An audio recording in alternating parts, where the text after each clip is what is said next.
माफ कीजिएगा, सर्दी शुरू होते ही चारों चोरों के हौसले भी अब लगातार बुलंद होते हुए नजर आ रहे हैं। ताजा मामला मेरठ के थाना जानी क्षेत्र के बाफर गांव का है, जहां पर देर रात चोरों ने बिजली का ट्रांसफार्मर तोड़कर उसके अंदर का लाखों का सामान निकालकर फरार हो गए।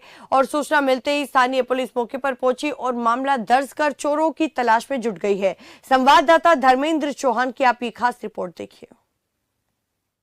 जिस प्रकार से अब धीरे धीरे जो सर्दी है वो लगातार बढ़ती जा रही है, तो उस चीज को लेकर अब मेरठ में चोरी की घटनाएं और लूट की घटनाएं लगातार सामने आनी शुरू हो गई हैं। यानी कि जिस प्रकार से जो अपराधी हैं अब बाहर निकलना उन्होंने शुरू कर दिया है। जिस प्रकार से मेरठ के एसएसपी का साफ तौर पर कहना था कि जैसे जैसे सर्दी बढ़ेगी तो इस प्रकार से जो इस तरह के जो पॉइंट है जहां पर चोरी की वारदात होती है तो उधर गश्ती बढ़ाई जाएगी। उसके बावजूद भी मेरठ में यानी कि देर रात की घटना है और देर रात थाना जानी क्षेत्र के बाफर गांव में यानी कि गांव के ही नजदीक में 250 केवी का ट्रांसफार्मर था, जिसकी कीमत 10 लाख से ऊपर की बताई जा रही थी। और देर रात बदमाशों ने चोरों ने उसका निशाना बनाया, उसका निशाना बना लेते हैं और उसके बाद में करीब 2.5 घंटे वहां पर रुकते हैं। लेकिन सोचने वाली बात है कि गांव के जो लोग हैं वो सोते रहे और बताया जा रहा है कि इस ट्रांसफार्मर के पास में भी जो मकान बना हुआ था वहां पर भी जिस प्रकार से परिवार रहता है उनको भी भनक तक नहीं लगी।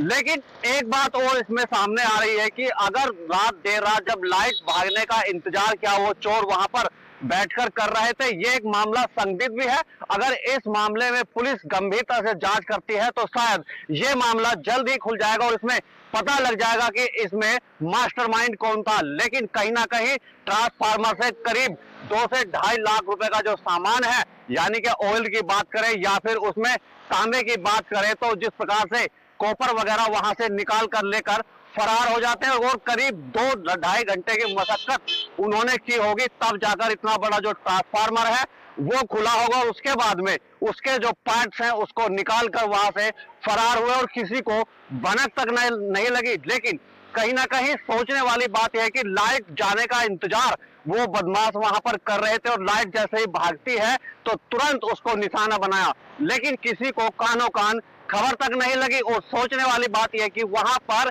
इतने 2-2.5 घंटे तक पुलिस की कोई गश्ती भी नहीं आई, तो शायद अगर पुलिस की गश्ती आती तो ये ट्रांसफार्मर निशाना नहीं बनता। लेकिन अब पुलिस को चौकन्ना रहना होगा, तत्पर से मजबूती से रात में निकलना पड़ेगा, तभी इन चोरों को जिस प्रकार से लगाम लग सकती है। वरना जिस प्रकार से सर्दी बढ़ेगी तो ऐसे में ये चोर और जिस प्रकार से चोरी की घटनाएं लगातार अभी सामने आएंगी। ग्रामीण क्षेत्रों में जिस प्रकार से बात करें भैंसों की चोरी सबसे ज्यादा होती है, घरों में कुम्बल ज्यादा होते हैं, उन चीज को अगर उन पर अंकुश लगाना है तो पुलिस की गश्ती और तेजी से बढ़ानी जाएगी, तभी उसी के बाद इन पर अंकुश लगता है। लेकिन देखने वाली बात होगी, आने वाला समय बताएगा कि आखिर जिस प्रकार से ट्रांसफार्मर को निशाना बनाया है तो पुलिस कितनी जल्दी इस पर काम करती है और कितनी जल्दी इसका खुलासा करती है, कौन मास्टरमाइंड है उसको पकड़ती है।